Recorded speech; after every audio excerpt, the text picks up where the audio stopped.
When I was 18, I had to come to a conclusion as to who was going to be the authoritative lead in my life. Now, admittedly, my father had a lot to do with this. My dad was the kind of human being that said if you brought home solid grades, A's and B's, that he would give me autonomy. He would give me the opportunity to have a sort of self-control of my own life, that I could participate in sports, I could participate in social activities, I could travel and do some things, because his guiding measurement of me as his son was how I did academically.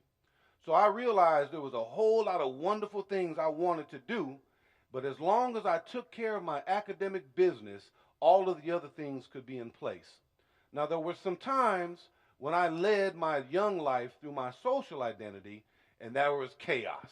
Grades weren't quite right, didn't quite have full management of my life, and there was a consequence of that. And so today I want to talk to you all as young intellectuals and scholars about the balance of all the different identities you have. And I want to invite you all as young intellectual thinkers and scholars to lead all that is your complex, beautiful life from the leading identity of student. So I want to begin with this basic premise. We are all many different individuals, and that we have many identities that exist within us at any given moment. For example, without moving from this spot, within me, I'm a father, I'm a husband, I'm a son, I'm a nephew. I have the full range of human emotion, joy, fear, sad, love, happiness, jealousy, right? I have the full range of human context, insecurities, moments of overflated and arrogance. I'm a social being. I like to eat chicken wings, like to play dominoes, like to hoop, like to play chess, I like to read. I'm all of these things because I'm a complex dude, just like each and every one of you. The wonderful trick, though, students, of all the identities that you have at a given moment is to understand which one ought to be front and center. This is my first premise. Who we are is more a condition of who we are around or where we are. So when I leave today and I go back to my home and I open up the door and here comes Chantal Mariage Teray Jones, here comes Avery Benjamin Teray Jones, here comes Emil Joshua Teray Jones, here comes Ahmad Malik Teray Jones, here comes Elias Timothy Teray Jones, and when my 11-year-old Aaliyah Rochelle Teray Jones comes out to greet me, what identity do my 6 seeds bring out of me? They bring out Father. Now, after I get done greeting the beautiful seeds and out from the corner comes my wife, what identity does my wife bring out of me? She brings out husband. Let's say we decide to go to Las Vegas, Nevada to visit my father. We drive in the quintessential representation of family, the minivan, right? I'm in full father and husband mode, 8 deep. But as soon as I get out of the get out of the van and approach the threshold of my father's door, I open it and I enter in as son. Beautiful folks, it is people and or places that helps us understand who we are at a given moment. Now, some of us, as though our identity shifts, some things do remain constant. Our personal ethic walks with us, our sense of integrity, our ideology. To put it in grandmama's terms, our home training walks with us, regardless of what lead identity is front and center. So we can adjust while always having a core. The identity is not who we are, beautiful students. It is the core that makes us who we are, and everything else responds and shifts based upon context. This is the third premise before I prove it to you. It's not enough just to philosophize or theorize. Success, however you choose to define it, is most likely to occur if the right person shows up. Beautiful students, agree or disagree?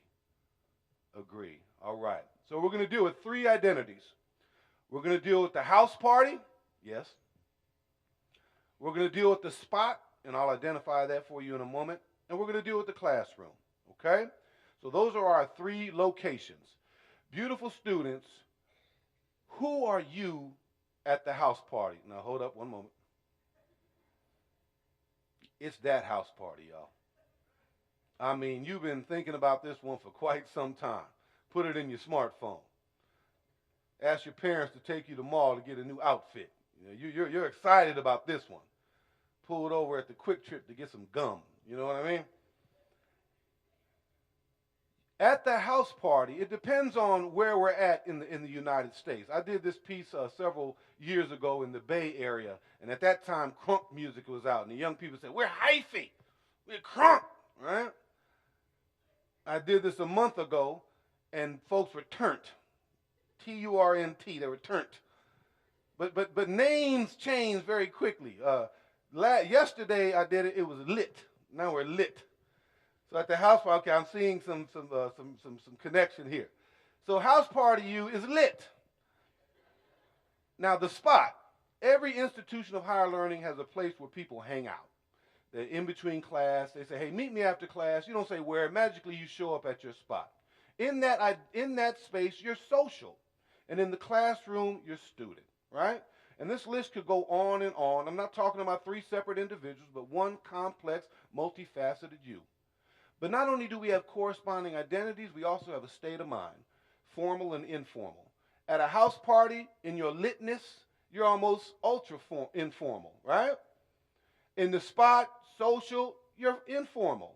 But in the classroom, as student identity, you're formal. You actually make a molecular biological shift based upon identity. It changes at a molecular level. But this is what distinguishes you from all other living entities. Not only do you have a corresponding identity, but you also have intent. What is your intent at a house party? We won't answer that, right? But within that is to kind of get a sense of yourself, to see how you rate among people you have amorous interest in, to have fun, to bark at the moon, to move your body, to just become in the moment, right? All people do this. This isn't any intergenerational critique. Your parents did it. Your great-grandparents did it, right? But it's a space to experience the emotional you, to have your heart broken, yes. Because beautiful people, if you can have your heart broken, you can also have your heart open for love. But the crux of the identity matrix is this. There is an internal war between social and student. Social, perfectly appropriate in the spot. Student, perfectly appropriate in the classroom. But what we often end up having is this inverse dynamic where social decides to show up and be the authoritative figure where student ought to be the prevailing lead. Y'all following me on this, beautiful students?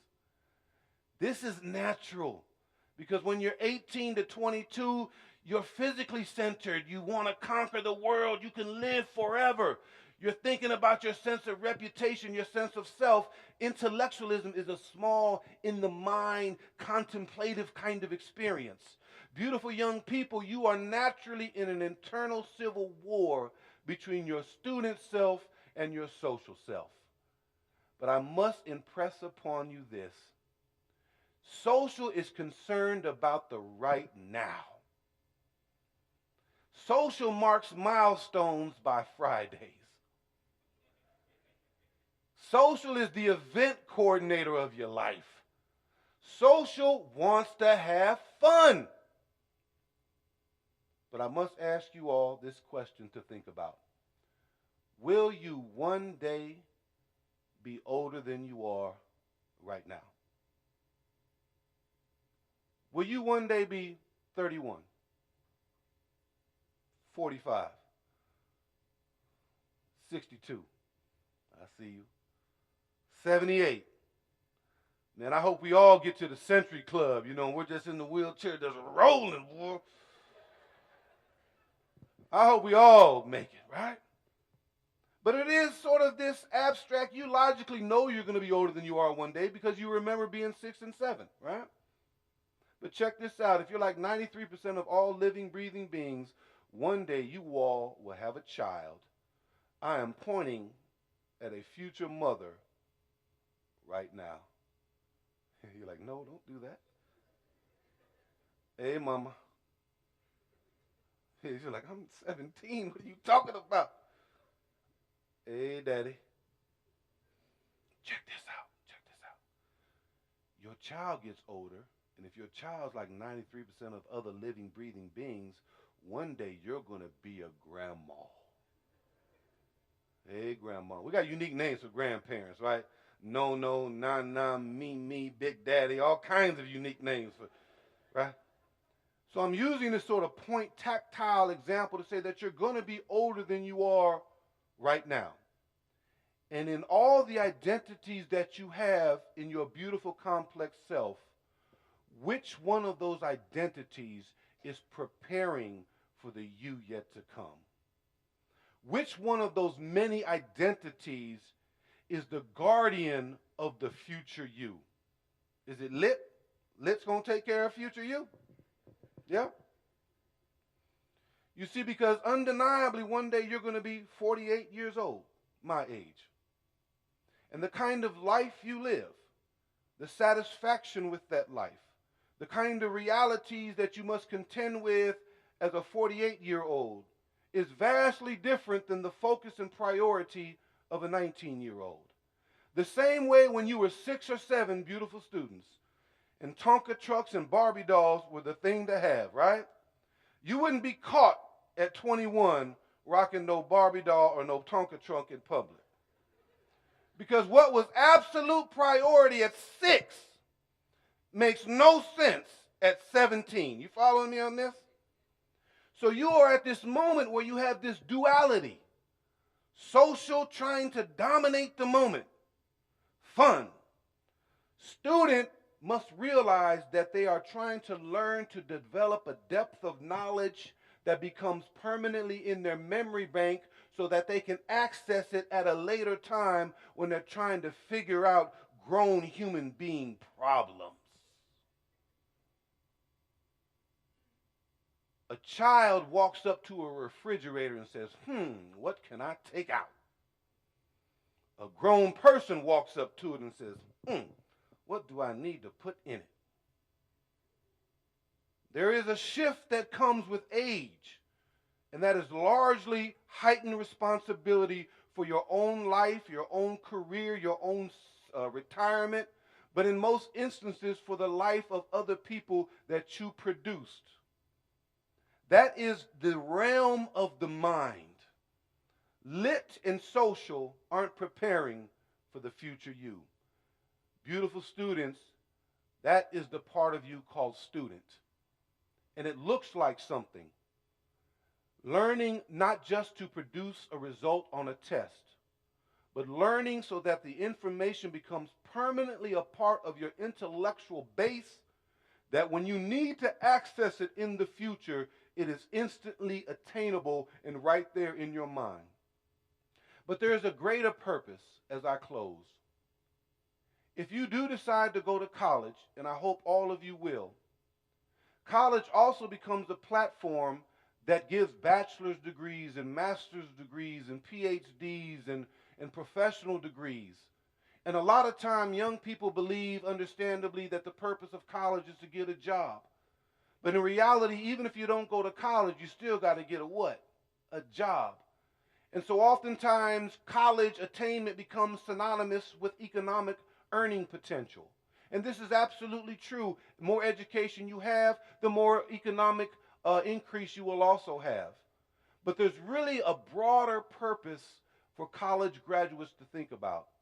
Roughly 30% of the individuals over the age of 25 will achieve a college degree. And these college graduates will enter into a workforce that has significant and profound impact upon volumes of people. Every class you've ever taken since kindergarten was taught to you by a person with a college degree.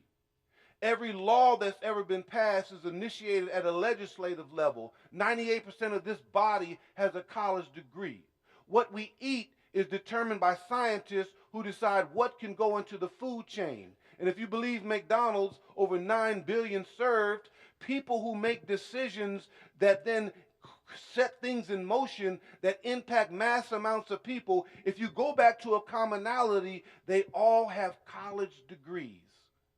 The college degree is a contemporary platform that produces leaders and thinkers and decision makers who will go out and literally impact the 7 million here within the within the Maricopa area, the 300 million people in the United States, and the way we're becoming more globalized, the 7 billion people that make up the human family. This is a profound opportunity afforded to you as young scholars and intellectuals. So as you posture yourself for this future, think about the 48-year-old you. Think about your babies. Think about your grandbabies. But also, have fun in the immediate moment. If student is the authoritative figure in your life, student will ensure that social and house party and friend and employee you has balance. If social is the authoritative figure in your life, you're going to have complications. Beautiful students, decide to move through this profoundly wonderful existence through the dominant steps, stride, focus, and commitment from the intellectual self, and everything else will fall into place. Thank you guys so much. Truly appreciate your time.